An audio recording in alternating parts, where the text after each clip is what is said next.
Hello. Hello Bhagat ji, सतसाहिब जी। हाँ जी भगत जी, मैं दिल्ली से बोल रही हूँ।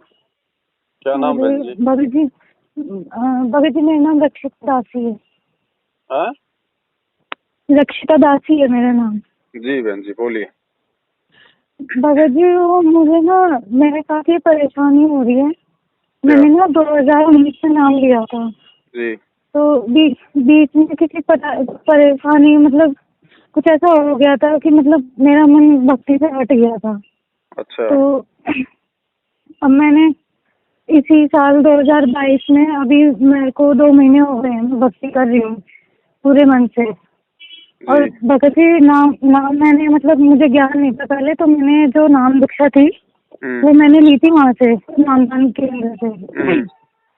तो मुझे वहाँ के मतलब कुछ वो नहीं पता था कि भक्ति कैसे करनी है। उन्होंने कुछ नहीं बताया था कि परमात्मा को भोग लगाना है, आरती खड़े होके करनी है, कुछ नहीं बताया था उन्होंने। तो भगत जी, मैं आपकी वीडियो देख रही हूँ, मुझे जितना मुझे पता लगता जा रहा है, मैं उस हिसाब से भक्ति अपना करती जा रही हूँ। जी। तो भगत जी, मेरे साथ परेशानी ये बन रही है कि मतलब जब मैं परमात्मा की मतलब आरती करती हूँ या भोग की आरती करती हूँ, तो मतलब गुरु जी के लिए पता नहीं क्यों अजीब अजीब से ख्याल आते हैं, मतलब बुरे विचार आते हैं।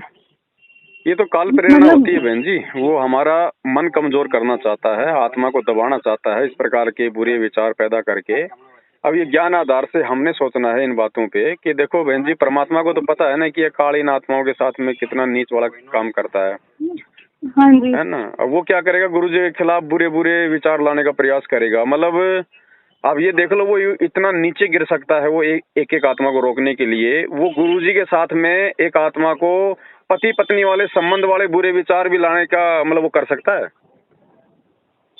भगत जी, मैं तो मतलब बहुत परेशान हो रही थी ये सोच सोच के कि पता नहीं मतलब ऐसे विचार आ रहे हैं मेरे मन में। नहीं, परेशान नहीं होना। इसका जवाब परमात्मा ने ज्ञान बताया बहन जी। ये काल उन्हीं आत्माओं के साथ में विशेषकर ऐसा करता है जो आत्माएं इसी जन्म में जो पार होनी है, इसी जन्म में परमात्मा जिनको पार करेगा ना, उन आत्माओं को ये ज्यादा परेशान करेगा, उनको ज्यादा दबाएगा, उनको ज्यादा तकलीफ देगा।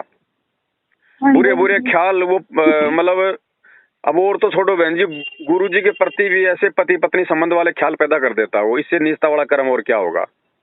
अगर ऐसा भी कुछ ख्याल मन में आता है तो भी सोच लेना बहन जी, काल का दबाव है। और इसका बचने का एक ही उपाय है कि हमने परमात्मा से प्रार्थना करते हुए भक्ति मार्ग में आगे बढ़ना है। इन चीजों को सोच सोच के ज्यादा परेशान नहीं होना, क्योंकि हमारे परमात्मा कोई आत्मा नहीं है, वो परमेश्वर है। उनके ऊपर ऐसा कोई कर्म लागू नहीं होता है। ना वो गंदे हैं, ना वो जो है बल्कि विकारी हैं। परमात्मा बिल्कुल शुद्ध होते हैं। लेकिन काल जबरदस्ती ऐसे विचार एक आत्मा के अंदर लाके उस आत्मा को धीरे धीरे वो चाहता है कि परमात्मा से दूर हो जाए, इसके अंदर दोष पैदा हो जाए कि यार ये भक्ति सही नहीं है, या गुरुजी सही नहीं है, या क्या पता मेरा नाम खंड है। इस प्रकार की वो भावना पैदा करेगा, उसको मतलब आत्मा को कमजोर करने का प्रयास करेगा ताकि इसका ध्यान भक्ति से हटके मतलब बकवादों में लग जाए।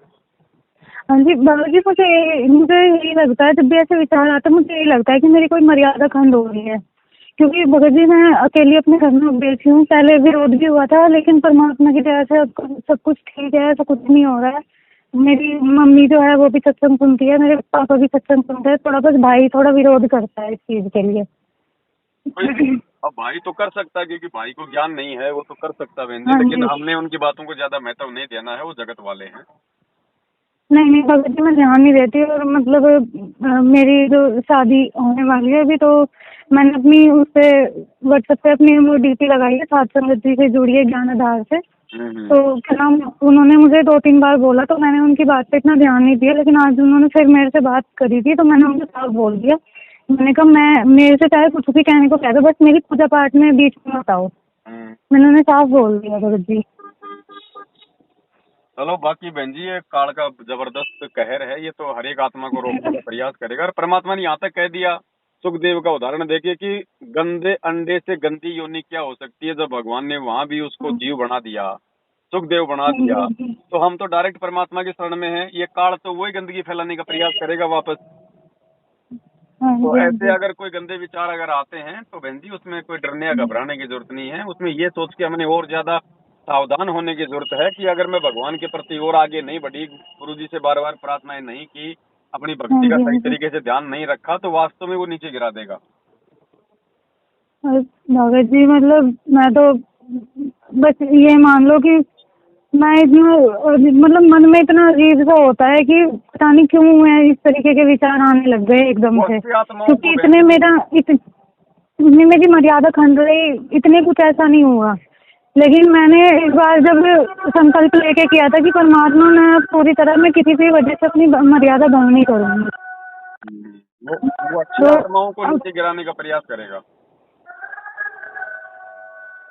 भगत जी मैं अभी बस भोग अच्छा हाँ भगत जी मुझे ना भोग के बारे में पूछना था कि क्या मतलब अभी मैं हलवा नहीं बना पा रही वो, क्योंकि अभी मैं काम वाम कुछ कर नहीं रही हूँ और मैं मतलब अपने मेरे पापा वगैरह मुझे पैसे देते नहीं है इस चीज़ के लिए। और क्या नाम है, अभी मेरी पढ़ाई चल रही थी तो बीच में मैंने सिलाई का काम छोड़ दिया था। पहले सिलाई करती थी, मैं जोत वगैरह जला लेती थी जी। परमात्मा की, लेकिन अभी नहीं जला पाती। तो मैं ना अभी वो आटे के हलवे का भोग नहीं लगा पाती। तो भगत जी क्या मैं खीर का भोग लगा सकती हूँ? इस चीज का खीर का हाँ लगाओ, खीर का लगाओ, चपाती का लगाओ बहन जी, किसने मना किया?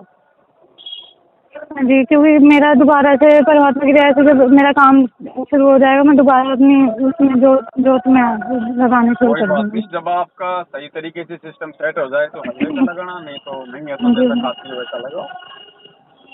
ठीक है भगत साधु जी। भूखा भाव का, गुरु जी तो भाव के भूखे, हलवे के भूखे थोड़ी है। हलवा तो एक एक जब जब परमेश्वर को भोग लगता है तो हलवा उसमें एक मुख्य वस्तु होती है। हाँ जी, बाकी ऐसा नहीं नहीं है भगत कि जी आप मैं हाँ जी हाँ बाकी जी ऐसा नहीं है मैं कि आप इसलिए हलवा नहीं पूछ रही लगा थी भगत पाओगे। जी। जी हाँ जी, बताओ बहन जी, बताओ। वो मैं इसलिए पूछ रही थी भगत जी क्योंकि मैंने उसमें संकट समाधान पुस्तक में पढ़ा था, छोटी वाली जो है, कि उसमें ना मतलब जैसे तेल की सब्जियां बनती है तो वो उन सब चीजों का भोग नहीं लगाना। नहीं नहीं, तो तेल मैं का सिर्फ नहीं ये लगाना। हाँ मैं सिर्फ ये पूछना चाह रही थी कि मतलब दूध से बनी हुई चीजों को तो भोग लग सकता है ना, जैसे खीर हो गई। हाँ, खीर है, फल फ्रूट है, हाँ जी हाँ चुपड़ी जी हुई हाँ जी चपाती है, हाँ जी। इसमें कोई ठीक है दिक्कत भगत जी, ठीक है, नहीं। शुक्रिया भगत जी। ठीक अच्छा है। है।